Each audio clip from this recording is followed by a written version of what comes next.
Il me semble indispensable de comprendre le mécanisme de WordPress avant de commencer à paramétrer n'importe quel thème.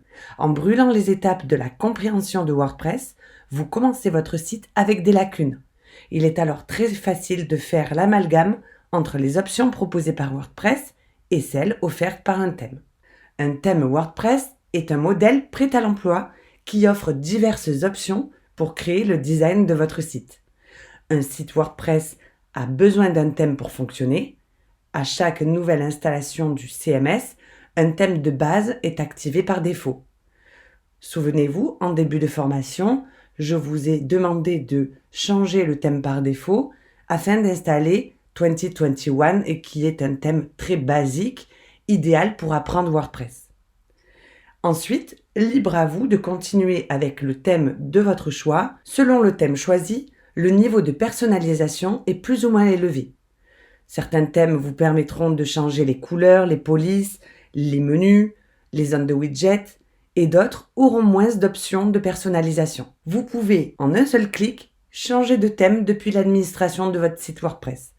Ça n'a aucun impact sur vos contenus, c'est-à-dire que vous ne perdrez pas vos articles, vos pages, vos menus, vos commentaires ou vos images, mais par contre, vous perdrez toutes les options de design qui étaient liées au thème. La refonte d'un site, c'est-à-dire le fait de changer de thème, demande alors un peu de patience et souvent beaucoup de travail. Autant vous dire que bien choisir son thème WordPress dès le départ est un choix plutôt judicieux. Depuis la sortie de la version 5.9 de WordPress, on différencie les thèmes qui sont compatibles ou non avec la fonctionnalité d'édition complète du site, le FSE, c'est-à-dire en anglais le Full Site Editing. Cette nouvelle génération de thèmes implémente une nouvelle façon de personnaliser votre site à l'aide d'un nouvel onglet nommé Éditeur. Tout est personnalisable à l'aide des blocs de Gutenberg. Ce sont des thèmes basés sur les blocs. Pour l'instant, les personnalisations offertes par les thèmes basés sur les blocs sont plutôt basiques. C'est pour cette raison que les thèmes classiques sont encore recommandés.